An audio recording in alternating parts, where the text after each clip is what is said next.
Hi friends, நம்ம வீட்டில் இன்றைக்கி என்ன சாப்பாடுன்னு பார்த்தீங்கன்னா ஒயிட் ரைஸும் வெண்டைக்காய் புளிக்குழம்பும் தான் செய்ய போகிறோம்.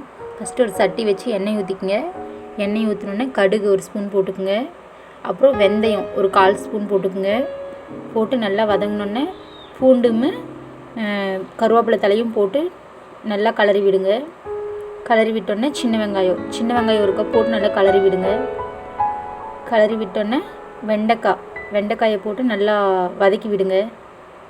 நல்லா வதங்கின பின்ன தக்காளி ஒரு கப் போட்டுக்குங்க. தக்காளி ஒரு கப் போட்டு நல்லா வதக்கி விடுங்க. நல்லா வதங்கினோன்னே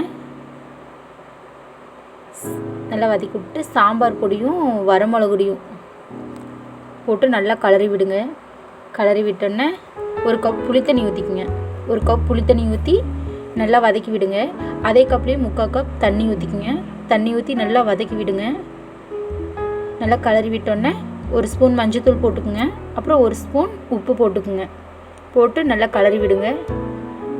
கிளறி விட்டோன்னே ஒரு மூடி போட்டு மூடி வச்சுருங்க. நல்லா கொதிக்கட்டும். பார்த்துட்டு மறுபடியும் மூடி வச்சுருங்க. கொதி வரட்டும். கொதி வந்தோடனே நல்லா கொதிக்குது. அப்புறம் எங்கள் வீட்டு சமையல் கட்டு பாருங்கள், இப்படி தான் இருக்குது. நான் இந்த நாள் வரைக்கும் ஃபுல்லாக காட்டினதே இல்லை. சமைக்கிறத மட்டும்தான் காட்டியிருக்கேன். அப்புறம் தேங்காய் கொஞ்சம் போட்டு தூவி விட்டுக்குங்க. தேங்காய் போட்டு மூடி வச்சுருங்க. அப்புறம் நல்லா கொதி வந்துருச்சு. ஆஃப் பண்ணிடலாம் அடுப்பை. அப்புறம் தம்பி டியூஷன் விட்டு வந்துட்டு அப்படிங்க.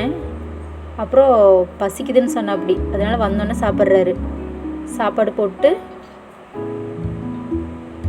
குழம்பு ஊற்றிக்குப்பா. சாப்பிட்டு எப்படி இருக்குன்னு சொல்லணும், சரியா?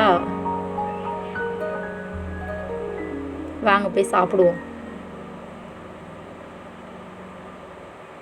எப்படி இருக்கு?